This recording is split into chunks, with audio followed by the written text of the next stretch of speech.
दोस्तों आज हम बात करने जा रहे हैं एक ऐसे टेस्ट की जिसे बच्चे, बुजुर्गों और जवानों ने क्या बल्कि महिलाओं ने भी बहुत बार करवाया होगा, क्योंकि यह एक ऐसा टेस्ट है जिसमें हमारे शरीर की बड़ी सी बड़ी बीमारियों के राज छुपे होते हैं और उस टेस्ट का नाम है सीबीसी। जी हाँ दोस्तों, आज हम बात करने जा रहे हैं सीबीसी टेस्ट की। सीबीसी यानी कंप्लीट ब्लड काउंट। दोस्तों सीबीसी में तीन मेजर कंपोनेंट होते हैं, आरबीसी, डब्ल्यूबीसी और प्लेटिलेट। ये तीनों कंपोनेंट ही सेल होती हैं और सीबीसी का मुख्य कार्य यही होता है कि ब्लड में सेल्स की गणना करना। तो चलिए दोस्तों इन सभी कंपोनेंट को एक एक करके हम समझते हैं। दोस्तों आज के इस वीडियो में अंत तक जरूर बने रहें, क्योंकि आज हम सीबीसी टेस्ट से जुड़े हुए ऐसे महत्वपूर्ण बातें और रोचक तथ्य बताएंगे जो शायद कभी आपने सोचा भी नहीं होगा। तो चलिए शुरू से शुरू करते हैं। सबसे पहले बात करते हैं आरबीसी यानी रेड ब्लड सेल की। आरबीसी में एक मुख्य कंपोनेंट होता है हीमोग्लोबिन और इसी हीमोग्लोबिन के कारण हमारे खून का रंग लाल दिखाई देता है और यह हीमोग्लोबिन ही हमारे शरीर में ऑक्सीजन पहुंचाने का काम करता है। हीमोग्लोबिन की नॉर्मल रेंज मेल में 13 से 17 ग्राम पर डेसीलीटर तक होती है और फीमेल में 12 से 15 ग्राम पर डेसीलीटर तक होती है। अगर इस हीमोग्लोबिन की रेंज अब नॉर्मल होती है तो हमारे शरीर में दो प्रकार के लक्षण दिखाई देते हैं। पहले बात करते हैं हम लो लेवल हीमोग्लोबिन की।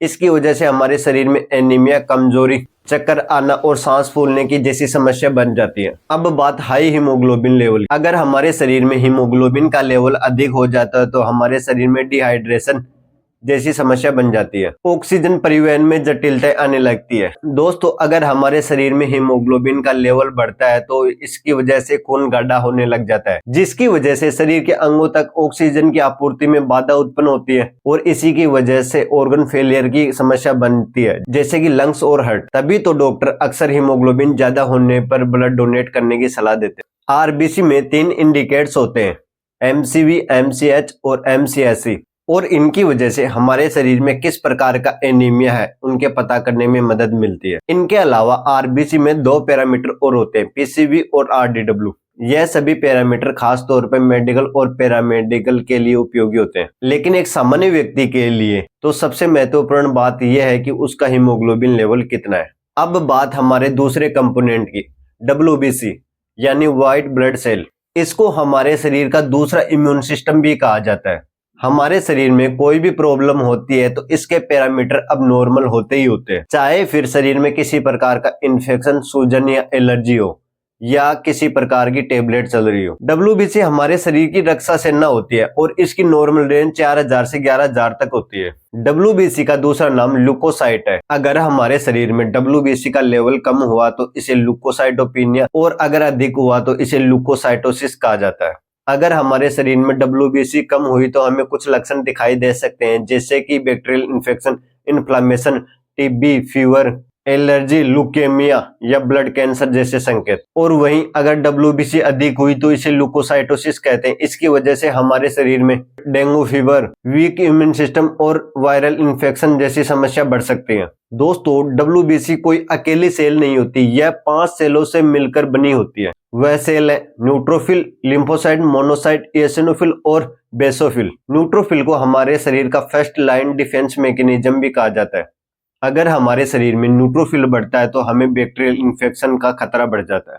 अब बात लिम्फोसाइट की। लिम्फोसाइट दो प्रकार के होते हैं, बी लिम्फोसाइट और टी लिम्फोसाइट। यह वायरस और ट्यूमर सेल को मारने में मदद करता है। वायरल इन्फेक्शन की कंडीशन में लिम्फोसाइट सेल बढ़ जाती है। डब्ल्यूबीसी में तीसरी सेल है मोनोसाइट, इसे सेकंड लाइन डिफेंस मैकेनिज्म भी कहा जाता है। अब बात एसिनोफिल की। यह एलर्जिक रिएक्शन और लोकल इम्यूनिटी का काम करता है। एलर्जिक कंडीशन में एसिनोफिल सेल बढ़ जाती है। लास्ट सेल है बेसोफिल, यह ल्यूकेमिया की कंडीशन में बढ़ जाती है। इसे कैंसर सेल इंडिकेटर भी कहते हैं।